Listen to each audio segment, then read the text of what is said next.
इस खास रिपोर्ट को इग्नोर मत करिएगा। आपने फिल्मों में हीरो तो खूब देखे होंगे, मगर रियल लाइफ हीरो कम ही नजर आते हैं। ऐसे ही रियल लाइफ हीरो वाला काम करके दिखाया है चौपाल के ऋतिक सतलाइक ने। जब उसने दो बच्चों को ट्रेन की चपेट में आने से तो बचा दिया, लेकिन खुद की टांगें खो दी। इस युवक की जितनी तारीफ की जाए उतनी कम है, मगर सिर्फ तारीफ से कुछ खास नहीं होगा, क्योंकि इसे अभी इलाज के लिए लाखों की दरकार है। ऋतिक पीजीआई चंडीगढ़ में लाचार बिस्तर पर पड़ा है। इस जांबाज युवक ने नन्हे बच्चों की जान बचाने के लिए अपनी टांगों की कुर्बानी तो दे दी, मगर आर्थिक रूप से कमजोर और जिंदा दिल ऋतिक अब लोगों से मदद की गुहार लगा रहा है। इस हादसे में ऋतिक ने अपनी एक टांग गंवा दी और दूसरी में रॉड डल गई है। आइए आपको ऋतिक की इस जिंदा दिली की कहानी को सुनाता हूं।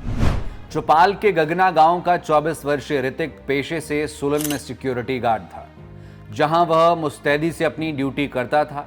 वहीं ड्यूटी के बाद भी उसने इंसानियत की मिसाल पेश करते हुए अपने फर्ज को बखूबी निभाया। जैसा काम इसने किया शायद ही कोई ऐसा कर पाता। हुआ यूं कि सोलन शहर के कलीन इलाके में दो छोटे छोटे बच्चे रेलवे ट्रैक के पास से बाजार की तरफ जा रहे थे।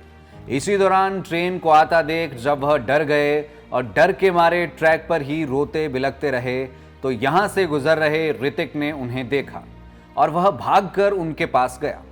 उसने दोनों बच्चों को धक्का देकर तो बचा लिया, लेकिन वह खुद ट्रेन की चपेट में आ गया और उसकी दोनों टांगे ट्रेन की जद में आ गई। एक टांग तो उसकी मौके पर ही धड़ से अलग हो गई, जबकि दूसरी टांग भी बुरी तरह से प्रेस हो गई। ऋतिक बुरी तरह घायल होने के बाद अचेत हो गया और वहां खून का मानो तालाब सा भर गया था।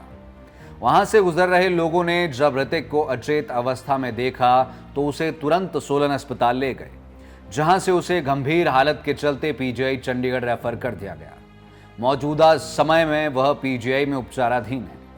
यह स्टोरी किसी फिल्मी सीन से कम नहीं, जहां हीरो को सभी सरांखों पर बिठाते हैं।